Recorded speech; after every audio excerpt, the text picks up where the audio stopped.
आज का अपना टॉपिक है हेडेक या शिरस्शूल।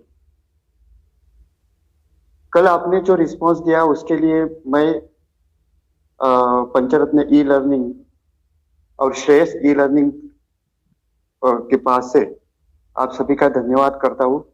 आपने अपने व्हाट्सएप के ग्रुप में भी अच्छे अच्छे क्वेश्चंस डाले हैं और जैसा जैसा टाइम मिलता जाएगा हम उसके आंसर्स भी आपको देते जाएंगे। लेकिन एक बात ध्यान में रखिए कि अपना जो टाइम है, ड्यूरेशन है, वो सिर्फ 1 आवर का है और 1 घंटे में जितनी ज्यादा से ज्यादा बातें मैं या डॉक्टर माधव पटारे आपको बता सकेंगे वो ज्यादा से ज्यादा बातें आप तक हम पहुंचाएंगे। और फिर भी जो बातें रह जाएंगी या मिस हो जाएंगी कि उसकी चर्चा हम व्हाट्सएप ग्रुप पे कर सकते हैं। दूसरी बात यह है कि जैसे पहले भी डॉक्टर माधव सर ने बोला था कि जनरल प्रैक्टिशनर्स जो अभी आयुर्वेद के प्रति अपना मूड अपना रुख करना चाहते हैं, ऐसे लोगों के लिए यानी जीपी के लिए, जनरल प्रैक्टिशनर्स के लिए जो अभी पूरी तरह से आयुर्वेद यूज नहीं करते, जो एलोपैथी अभी भी यूज कर रहे हैं, उनको मोटिवेट करने के लिए या आयुर्वेद के प्रति उनका स्नेह बढ़ाने के लिए सबसे पहले ये जो प्रोग्राम है वो हमने अरेंज करने का प्रयास किया है। तो इसको ध्यान में रखते हुए जितनी सिंप्लीफाइड कल्प है, जितने सिंप्लीफाइड वे से हम बता सकते हैं उतने सिंप्लीफाइड वे से आपको ये बताते जाएंगे। दूसरी बात यह है कि कल और आज या आगे भी हम जो कल्प बताएंगे आपको, वो हमने बहुत सालों से यूज की है, तो उसके प्रति हमारे मन में पूरी तरह से विश्वास है और वही विश्वास से आप यूज करेंगे, ये हमारी मनोकामना है। फिर एक बार आपका शुक्रिया अदा करता हूँ और अपने टॉपिक की ओर बढ़ता हूँ। आज का अपना टॉपिक है शिरस्शूल यानी हेडेक। दुनिया में ऐसा एक भी आदमी नहीं है कि जिसको कभी शिरस्शूल या सिर दर्द नहीं हुआ। ऐसा भी कहते कि आपके सिर को दर्द देने वाला कोई ना कोई आपको मिल जाता है या मिल जाती है। सही है ना? लेकिन ये सिर दर्द के बारे में हम आज बात नहीं कर रहे हैं। हम यहाँ आज बात करनी है वो सिर दर्द के लिए वो आपके पास पेशेंट लेके आता है और ये वो सिर दर्द है जो आपका सर खुजाने के लिए मजबूर करते हैं। और इसी के साथ मैं ये भी आपसे वादा करता हूं कि इस लेक्चर के बाद आपको यही सिर दर्द अच्छा लगने लगेगा, आनंद देगा और ये आपके सिर को दर्द नहीं करेगा। Headache is a symptom, one symptom which is related to medicine, which is related to neurology, which is related also to psychology. तो आप देखिए इसका दायरा कितना बड़ा है। ये मेडिसिन से लेकर न्यूरोलॉजी तक और न्यूरोलॉजी से लेकर साइकोलॉजी तक बढ़ता जाता है। यानी ब्रेन ट्यूमर के हेडेक से या स्ट्रोक के हेडेक से या ट्राइजेमिनल न्यूरोलॉजी के हेडेक से लेकर झूठ मूठ के सिर दर्द तक सभी जगह हमें हेडेक को समझना पड़ता है, उसकी जांच करनी पड़ती है, उसको ट्रीट करना पड़ता है। यानी सही मामले में ये अपने आप को हिला देने वाला एक सिम्टम है।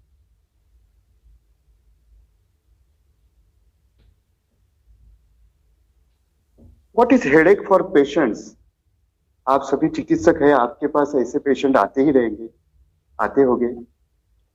बहुत बार पेशेंट को लगता है कि हेडेक मतलब हाइपरटेंशन या ब्लड प्रेशर। तो आपके पास पेशेंट आता है तो पहले यही बोलता है कि डॉक्टर साहब मेरा ब्लड प्रेशर चेक करवाइए, मुझे हेडेक हो रहा है, कहीं ब्लड प्रेशर बढ़ा तो नहीं है।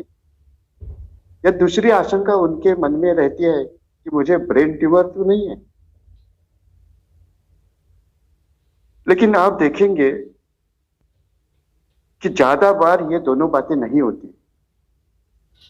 ये हमारी खुशनसीबी है कि ब्रेन ट्यूमर ज्यादा बार पेशेंट को नहीं रहता। दूसरी ये बात अभी मैं बता देता हूँ कि बहुत बार हेडेक के साथ हाइपरटेंशन जैसे लक्षण दिखते हैं या ब्लड प्रेशर हमें बढ़ा हुआ दिखता है, लेकिन ये केवल लक्षण स्वरूप ही मानना चाहिए। जैसे ही हम मुख्य व्याधि हेडेक या शिरस्शूल को ट्रीट करेंगे, उसका ब्लड प्रेशर अपने आप कम होता जाता है।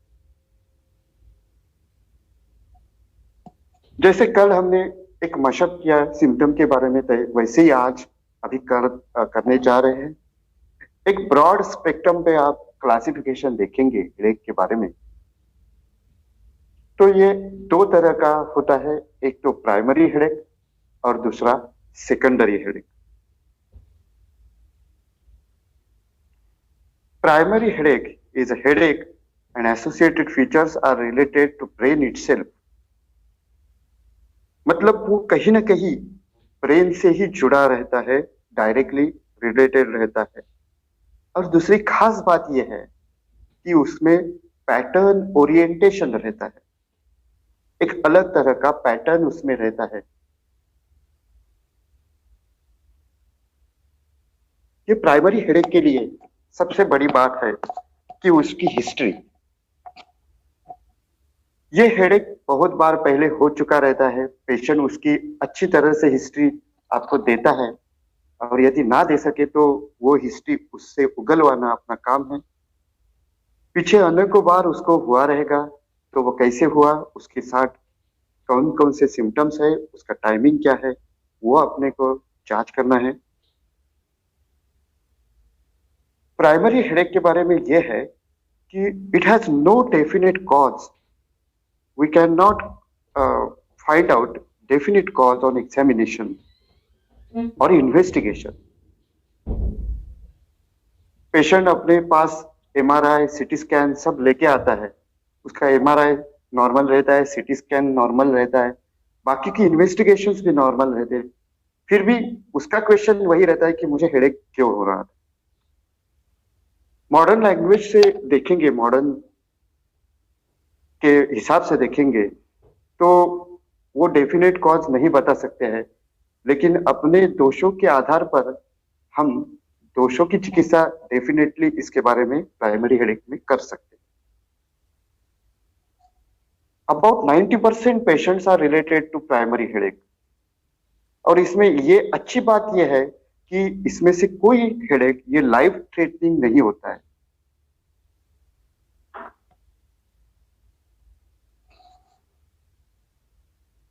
प्राइमरी हेडेक में वैसे तो बहुत टाइप्स है, अलग अलग शेड्स है हेडेक के, अलग अलग सिंड्रोम्स उसमें लगे हुए हैं जो मॉडर्न से के हिसाब से या एलोपैथी के हिसाब से बताए हुए हैं।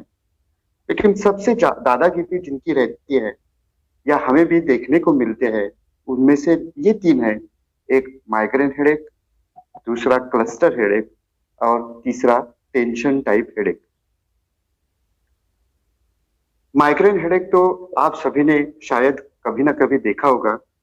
क्लस्टर हेडेक कभी कभी मिलता है, टेंशन टाइप हेडेक भी वैसे माइग्रेन की तरह ज्यादा नहीं देखने को मिलता, लेकिन माइग्रेन हेडेक ये तो कभी ना कभी आप देख ही चुके होंगे। वैसे ये तीनों में ज्यादा अंतर तो नहीं है, और अपने हिसाब से बोलिए तो इसकी चिकित्सा लगभग एक ही लाइन पे चलती है आयुर्वेद के हिसाब से। तीनों में थोड़ा थोड़ा अंतर है। एक तो माइग्रेन में ऑरा रहता है, ऑरा ये भी मैं बता देता हूँ कि ऑरा सभी माइग्रेन में नहीं रहता, लेकिन परसेंटेज वाइज ज्यादातर माइग्रेन में ऑरा रहता है।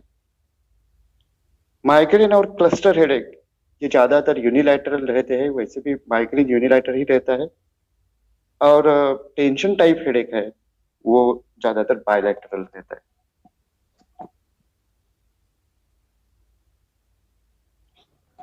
दूसरा जो क्लासिफिकेशन है उसमें आता है सेकेंडरी हेडेक। अभी ये secondary headache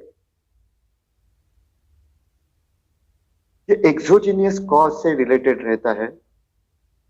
secondary cause is definitely present with secondary headache, यानी झगड़ा किधर बाहर हुआ है और बॉम्ब आके सिर पर गिरा है, ऐसी परिस्थिति इसमें रहती है।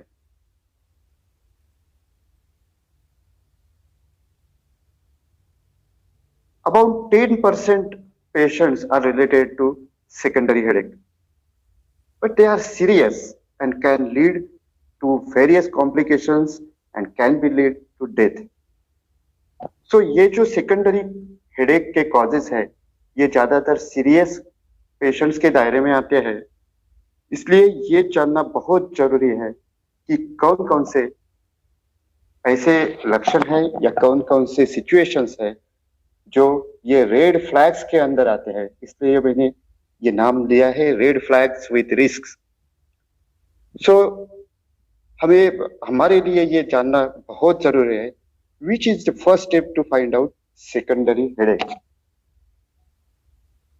आपका और पेशेंट का वक्त जाया ना करते हुए इनका निदान अच्छे से करना, ये अपने लिए बहुत महत्वपूर्ण है।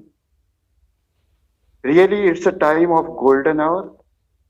यहाँ आपका एक सही कदम, आपकी सही स्टेप या आपकी सही मूव पेशेंट की लाइफ बचाने वाली होती है।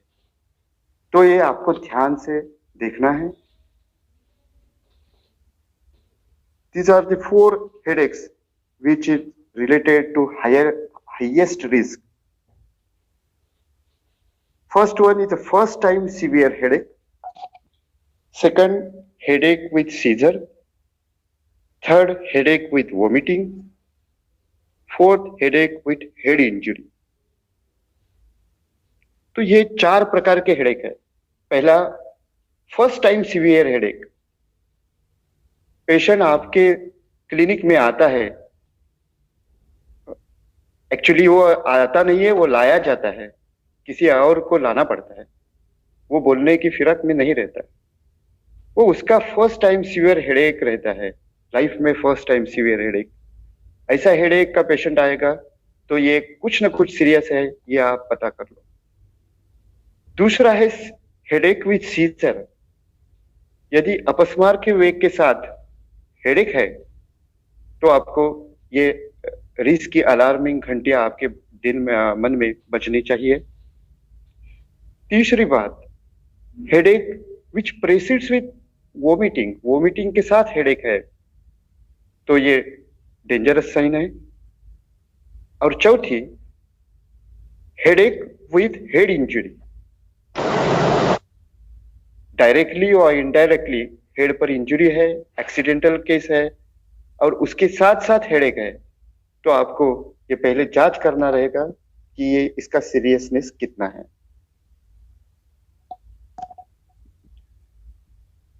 ऐसे हेडेक्स में ये जो 4 मैंने बताए, इसमें क्या करना है?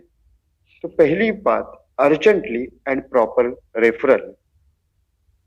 आपको उसे रेफर करना है।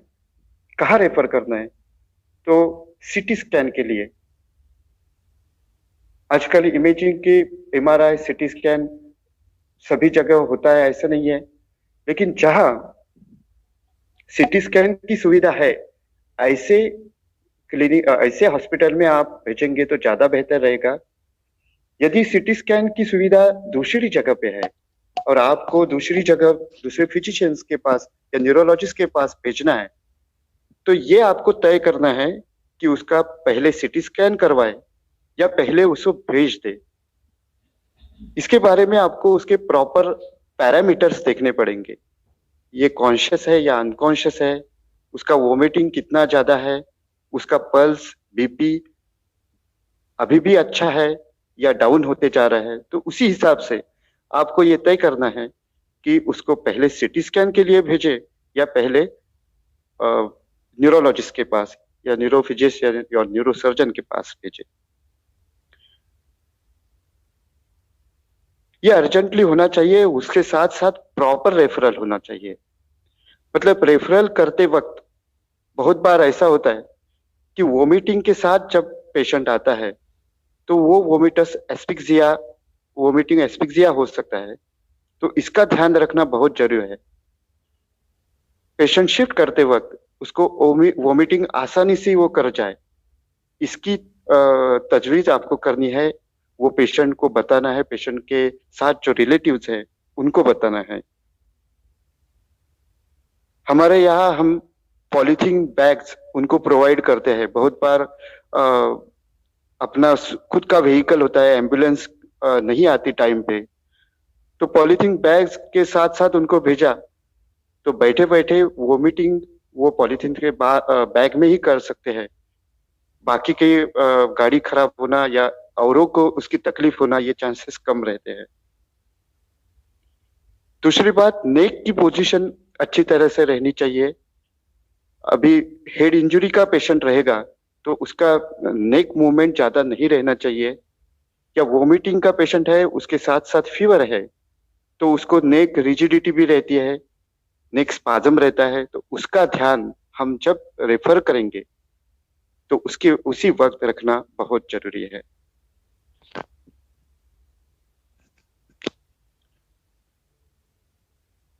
और 4 तरह के हेडेक जो रिस्क के साथ आते हैं, उनमें से पहला है वर्स्ट एवर हेडेक। मतलब बहुत बार पेशेंट को हेडेक है, पहले भी हेडेक आ चुका है, लेकिन आज जो हुआ है तो एकदम वर्स्ट है, ऐसा पहले नहीं हुआ था। ऐसा हेडेक रहेगा तो आपको ये रिस्क मान लेना चाहिए। दूसरा है headache with fever with neck stiffness. तो इसमें आप सभी जानते हैं कि मेनिंजाइटिस की आशंका रहती है। हेडेक इंड्यूस्ड बाय बेंडिंग और इंड्यूस्ड बाय कफ, ये भी अपने आप में एक रिस्की फैक्टर है। बहुत बार बेंडिंग से जो हेडेक प्रोवोक होता है उसमें एसओएल यानी स्पेस ऑक्यूपाइंग लीजन ब्रेन में रहने की आशंका रहती है। And headache which disturbs your sleep.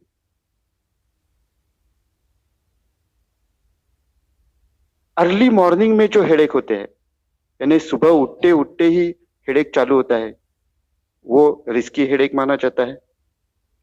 अचानक रात को शुरू होना, हेडेक अचानक रात को शुरू होता है, वो भी रिस्की है। इसमें एक जान ले कि ये जो हेडेक है, इसमें ब्रेन की हार्मनी या ब्रेन की मेटाबॉलिज्म या फिजियोलॉजी कहीं न कहीं बिगड़ती जा रही है। भले ही ऐसे हेडेक में तीव्रता कम रहती है, तीव्रता ज्यादा नहीं रहती, तो भी आपको सीटी स्कैन करके ब्रेन की पैरेनकाइमा की या ब्रेन के हेमिस्फीयर की जांच करना जरूरी है। कभी कभी अर्ली डिमेंशिया में ऐसे साइंस रहते हैं, वो हमें पता करना है। या स्लो ग्रोइंग इस्चेमिया भी इसके साथ साथ हो सकता है।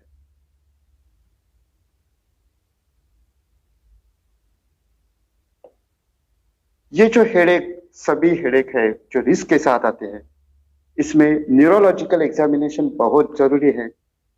रिफ्लेक्सेस देखना, खास करके प्लांटर रिफ्लेक्स देखना, वो एक्सटेंसर है या फ्लेक्जन है, ये देखना जरूरी है। सीटी स्कैन ब्रेन का करना जरूरी है। ऐसे मामले में हेडेक में गोल्ड स्टैंडर्ड इमेजिंग है, वो सीटी स्कैन ही है, और वो प्लेन ही है, प्लेन सीटी स्कैन है। यदि फीवर है और मेनिंजाइटिस की आशंका है तो सीएसएफ के लिए आपको भेजना है। और इसके साथ साथ बाकी को के जो जरूरी इन्वेस्टिगेशंस है, ये इसके बाद में आप करवा सकते हैं।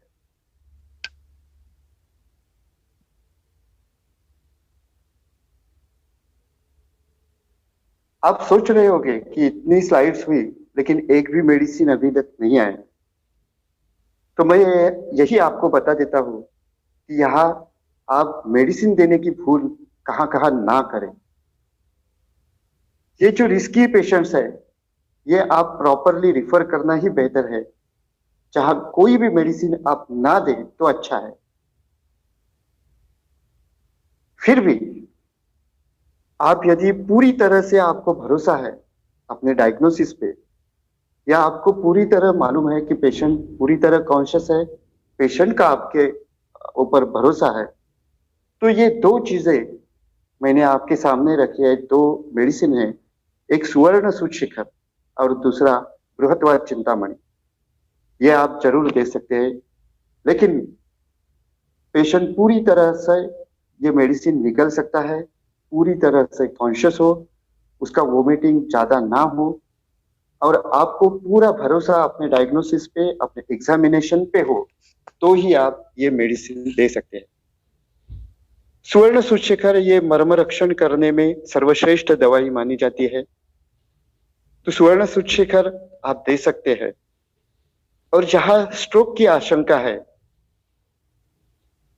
उसी जगह आप बृहत्वाद चिंतामणि दे सकते हैं।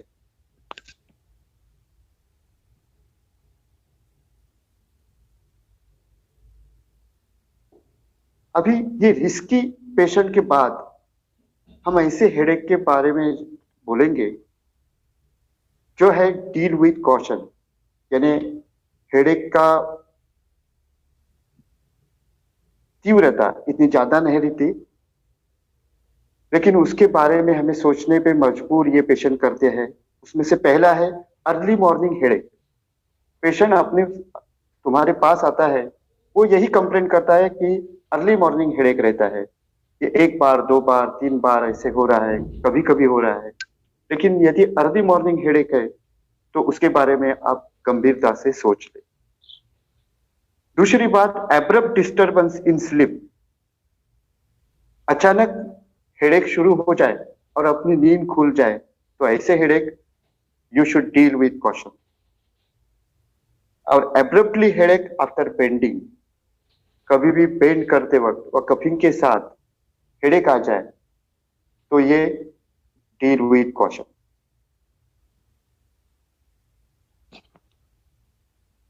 ऐसे हेडेक ज्यादातर स्पेस ऑक्यूपाइंग रीजन से जुड़े रहते हैं, तो इसके बारे में आपको प्रॉपर हिस्ट्री लेना बहुत जरूरी है। और आपको ये स्पेस ऑक्यूपाइंग रीजन और ब्रेन ट्यूमर ये रूल आउट करना बहुत जरूरी है। अभी तो ये रेड फ्लैग्स हो गए। अभी secondary headache which can we treat, obviously treatable causes. Treatable causes में आपको सबसे पहले ये चार चीजें देखनी है। Quality of pain, location of pain, duration of pain and time course of pain. सिर दर्द है, लेकिन वो कैसा है, उसकी क्वालिटी क्या है। जिस आदमी में वो सिरदर्द है, उसकी सहन शक्ति क्या है, उसकी मर्यादा क्या है। क्या वो ये सिरदर्द के साथ पढ़ सकता है, काम कर सकता है, या उसे सोना ही पड़ता है, बाकी काम छोड़ के उसे रिलैक्स होना पड़ता है। यानी क्वालिटी ऑफ पेन कैसा है, ये पहले आप जान ले। लोकेशन ऑफ पेन, हेडेक का लोकेशन क्या है। क्या ये ऑक्सीपिटल रीजन में है, क्या ये फ्रंटल रीजन में है, क्या ये पैराइटल रीजन में है, क्या ये एसोसिएटेड विथ नेक है, ये जानना बहुत जरूरी है। तीसरा है ड्यूरेशन ऑफ पेन, कितने समय तक ये पेन रहता है। जैसे बिजली का झटका लगता है वैसे पेन है, एक दो सेकंड के लिए रहता है, या दो दो तीन तीन घंटे के लिए रहता है, या लगातार बोरिंग पेन है जो अपने आप कम हो जाता है, बीच में बढ़ जाता है। यानी पेन का ड्यूरेशन क्या है। और चौथी बात, टाइम कोर्स ऑफ पेन, हफ्ते में कितने बार होता है, दिन में कितने बार होता है, ये आप जांच लें।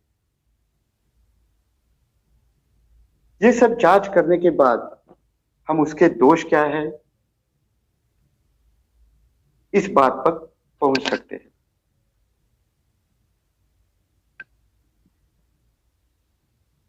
अभी हम देखेंगे हेडेक की मैनेजमेंट। ये आपके सामने दो कल्प मैंने रखे हैं, एक है शिरशूलादि वज्र रस और दूसरा लघु सूत्रशेखर। जब भी सीवियर पेन से पेशेंट आपके पास आए, सीवियर पेन लेके आया है, आपने रेड फ्लैग्स रूल आउट कर दिए, अब अपने आप वो अपने साथ वो ट्रीटमेंट करने के लिए आया है। सीवियर पेन है, ओपीडी में सीवियर पेन के साथ आया है।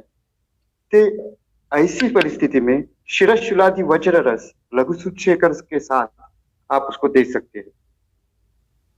तात्कालिक उपशय के लिए ये दोनों योग अच्छे हैं। सिविरिटी कम हो तो आप लघु सूचेकर यूज कर सकते हैं। सिविरिटी ज्यादा हो, वातादि लक्षण ज्यादा हो, तो लघु सूचेकर और शिरशूलादि वज्र एक साथ यूज कर सकते हैं। मनोदौर्बल्य ज्यादा है और सिविरिटी ऑफ पेन ज्यादा है, तो लघु सूचेकर की बदले में स्वर्ण सूचेकर आप यूज कर सकते हैं।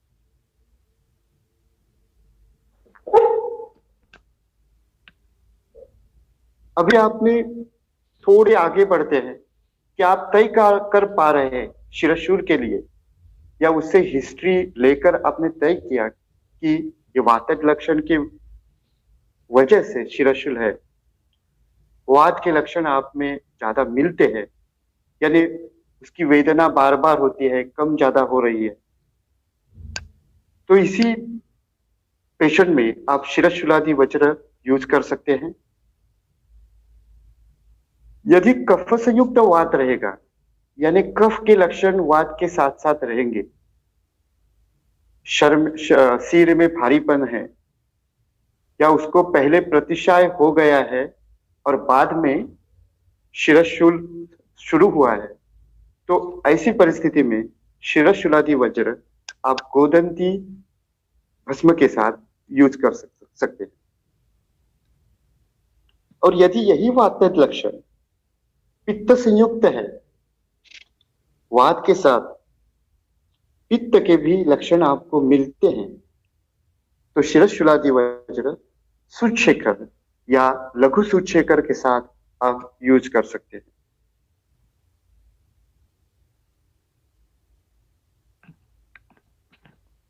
यदि शिरशूल ये क्लियर कट पित्तज लक्षण से हो रहा है, यानी उसमें वेदना अधिक है, उसके साथ साथ भ्रम है या चक्कर है, नेत्रों का दाह ज्यादा है, तो ऐसी परिस्थिति में सूचेकर रस सारीवाद्यासव के साथ आप दे सकते हैं।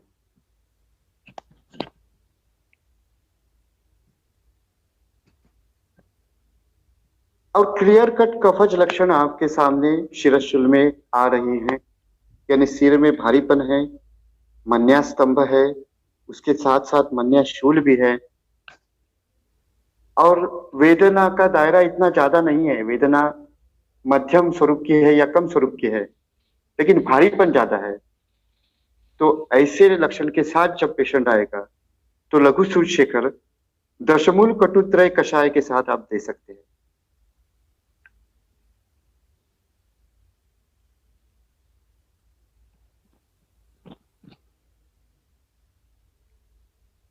यदि आप ऐसे डिफरेंशिएट ना कर पाए, या कभी कभी सम्मिश्रित लक्षण लेके पेशेंट आपके साथ आपके पास आएगा, तो ऐसी परिस्थिति में ये एक हेडेक की मैनेजमेंट मैंने आपके सामने रखी है।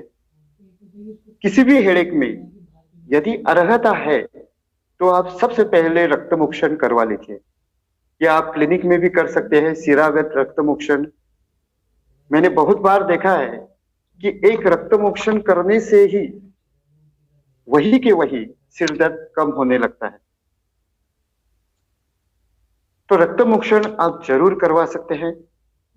और उसके साथ साथ यदि सम्मिश्र लक्षण है तो ये एक कॉम्बिनेशन मैं आपके सामने रख रहा हूं, ये आयुर्केम कंपनी का है, डोलोकेरेन करके, बहुत अच्छा कॉम्बिनेशन है, आप भी मान जाएंगे। इसमें शिरशूलादि वज्र है, लघु सूचेकर है, गोदंती है, और साथ साथ पथ्यादि क्वाद की भावना उन्होंने दी है, तो ये अपने आप में एक अच्छा कॉम्बिनेशन है। तो कभी भी जहां आपके मन में द्विविधा हो तो ऐसे समय पे आप ये यूज कर सकते हैं, लेकिन जब भी आप दोषों के बारे में अच्छी तरह से जांच लें, तो मेरा ये मानना है कि ऐसे कॉम्बिनेशन के बजाय आप ग्रंथों का जो अपने कल्प है वो यूज करेंगे तो ज्यादा अच्छा रहेगा। कभी कभी ये सम्मिश्र लक्षण ऐसे होते हैं कि इसमें एक लक्षण ज्यादा बढ़ा हुआ रहता है, एक थोड़ा कम रहता है। यानी समझो पित्तज लक्षण ज्यादा है तो यही फॉर्मूला आप सूचशेखर के साथ यूज कर सकते हैं। और जहां आपको लगता है कि मैं एकदम क्लियर कट नहीं दे सकता, तो ऐसी परिस्थिति में ये फॉर्मूले आप जरूर यूज कर सकते हैं। लेकिन जहां जहां अर्हता है, जहां जहां रक्तमोक्षण की स्थिति है, वहां आप जरूर रक्तमोक्षण करवा सकते हैं।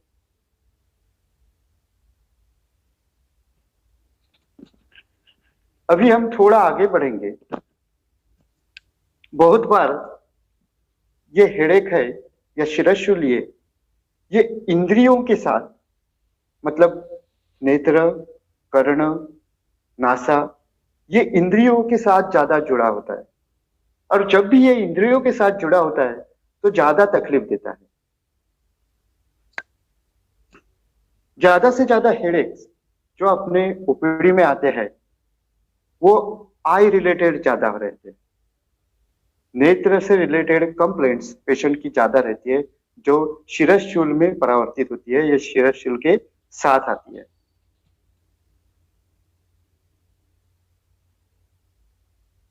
जब भी शिरशूल फ्रंटल हेडेक हो, फ्रंटल हेडेक है, उसमें आई पेन है या उसमें देखने में तकलीफ है, तो सबसे पहले रिफ्रैक्टिव एरर कुछ है वो आप रूल आउट करिए। बहुत बार ऐसा होता है कि थोड़ा सा आपका नंबर बढ़ गया है या उसका एक्सिस चेंज हुआ है, तो ऐसी परिस्थिति में हेडेक ज्यादा रहता है। और जैसे ही वो एक्सिस ठीक हो या रिफ्रैक्टिव एरर ठीक हो तो वो हेडेक कम हो जाता है। तो ये पहले जांच करना बहुत जरूरी है। उसके साथ साथ ऐसे पेशेंट में हम सप्तामृत लोह यूज कर सकते हैं। सप्तामृत लोह मार्केट में आपको मिलता है, वाइडली मिलता है। लेकिन एक बात ध्यान रखना है कि सप्तामृत लोह जब भी आप आई के लिए यूज करेंगे या हेडेक विद आई के लिए यूज करेंगे, वो निशा काल में ज्यादा अच्छा काम करेगा। दूसरी बात, सप्तामृत लोह ये मधु और घृत के साथ देना है। मधु और घृत विषम मात्रा में मिला के उसके साथ देना है। यदि उसके साथ नहीं दिया तो उसकी पोटेंसी उतनी ज्यादा नहीं रहती। इसके साथ साथ अणुतेल का नस्य ऐसे परिस्थिति में हम दे सकते हैं।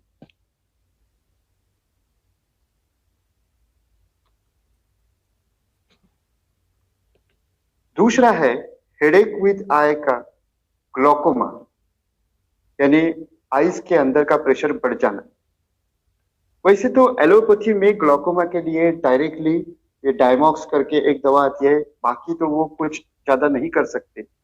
उनके पास अभी कई इंजेक्शंस वो देते हैं ग्लोकोमा के लिए, या बाद में ऑपरेटिव के लिए सजेस्ट करते हैं। लेकिन अपने आयुर्वेद के हिसाब से देखेंगे तो ग्लोकोमा 1 या 2 महीने में पूरी तरह से ठीक हो जाता है। यदि ये नया है तो वो जल्दी ठीक हो जाता है। इसके लिए सबसे पहले और सबसे बेस्ट ट्रीटमेंट है रक्तमोक्षण। जिसी बाजू के नेत्र में ग्लोकोमा डेवलप हुआ है और उसके साथ साथ वो हेडेक कर रहा है, तो उसी बाजू के सिरा से सिरावेद करेंगे तो पहले हेडेक उसी दिन हेडेक कम हो जाता है। और ऐसे 2 या 3 बार 10-10 दिन के या 7-7 दिन के अंतर से आपने रक्तमोक्षण किया तो वो ग्लोकोमा का प्रेशर भी धीरे धीरे कम होता जाता है। कई बार उसी जगह है हम जलव का उच्चारण भी कर सकते हैं, लेकिन मैंने देखा है कि केवल रक्तमोक्षण से भी ग्लोकोमा कम होता है। इसके साथ साथ जब भी ग्लोकोमा विथ हेडेक है तो आप मृदु विरेचन देना ना भूलें। मृदु विरेचन आप दोषों की गति देखकर या तो अविपत्तिकर के साथ या गंधर्वहारी तक इसके साथ आप दे सकते हैं। इसमें जो ज्यादा से ज्यादा ड्रग अच्छी तरह से काम करता है वो एक है सारीवा मंजिष्ठावटी, यानी जिंगी शारीति वटी, और दूसरा है लघु सूचेकर। तो इसी हिसाब से आपने ग्लूकोमा ट्रीट किया तो ग्लूकोमा के साथ साथ जो हेडेक है वो दोनों ट्रीट हो जाते हैं।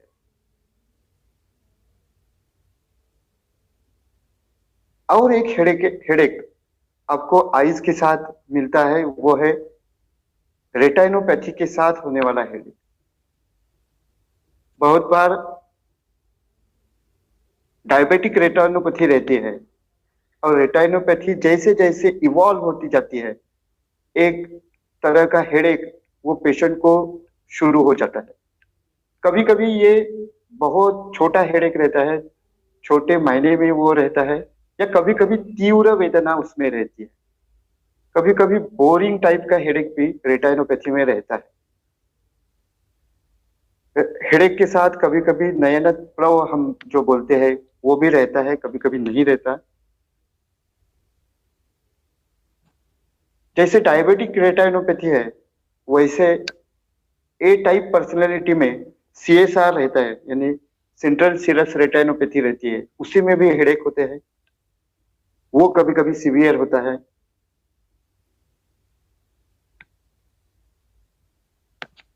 ये सभी जो हेडेक है जो रेटाइनोपैथी के साथ जुड़े हुए हैं, इसमें भी ये तीन चीजें आपको करवानी है। सबसे पहला है मृदु विरेचन, दूसरा है जलव का उच्चारण, और तीसरा है रक्त मोक्षण। ये तीन चीजों से हेडेक उसी दिन से कम होने लगता है। उसके साथ साथ रेटाइनोपैथी ट्रीट करने के लिए आप सुवर्ण सूचेकर ऐसे पेशेंट में यूज कर सकते हैं। कल किसी ने मुझे पूछा था कि सुवर्ण सूचेकर महंगा है तो आप कैसे यूज करेंगे। सही बात है कि कभी कभी पेशेंट गरीब परिस्थितियों में है तो ऐसे परिस्थिति में सुवर्ण सूचेकर की बजाय हम सूचेकर यूज कर सकते हैं। लेकिन मेरे यहाँ भी ऐसे गरीब पेशेंट आते हैं तो उनके लिए मैं एक फॉर्मूला ऐसा सेट किया हूँ कि जैसे 10 दिन के लिए आपको सूचेकर देना है तो मैं उसमें एक सुवर्ण सूचेकर ऐड करके देता हूँ और उसकी पुड़िया बना के देता हूँ। तो आपको सुवर्ण का भी लाभ मिलेगा और उसकी कीमत भी नहीं पड़ेगी। क्या ऐसे ऐसे प्रयोग आप कर सकते हैं। सुवर्ण सूचेकर के साथ त्रिफला घृत रेटाइनोपैथी में या जीवनत्यादी घृत रेटाइनोपैथी में बहुत अच्छा काम करते हैं।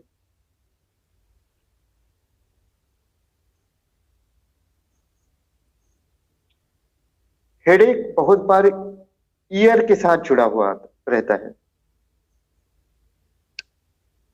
हेडेक का पेशेंट रहता है बहुत जगह जाके, ऐसा मैंने बहुत बार देखा है, बहुत जगह पेशेंट घूम घूम के आता है और किसी ने जांच अच्छी तरह से नहीं किया रहता है तो आप सिर्फ टॉर्च ईयर में डालेंगे तो आपको इम्पैक्टेड वैक्स पूरी तरह से बाहर आया हुआ वैक्स दिखता है और वो वैक्स की वजह से बहुत बार हेडेक रहता है।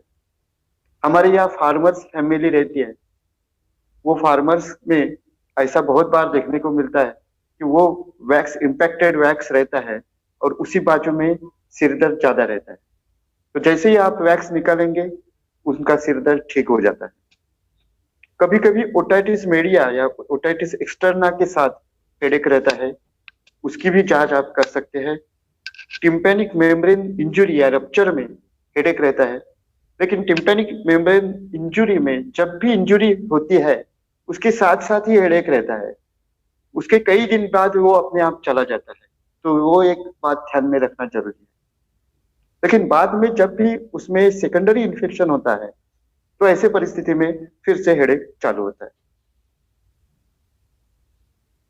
जो भी हेडेक ईयर के साथ जुड़े रहते हैं उसमें जैसे मैंने बताया कि यदि इम्पैक्टेड वैक्स है तो वो निकालना वही बात है, लेकिन आप दवाई क्या दे सकते हो।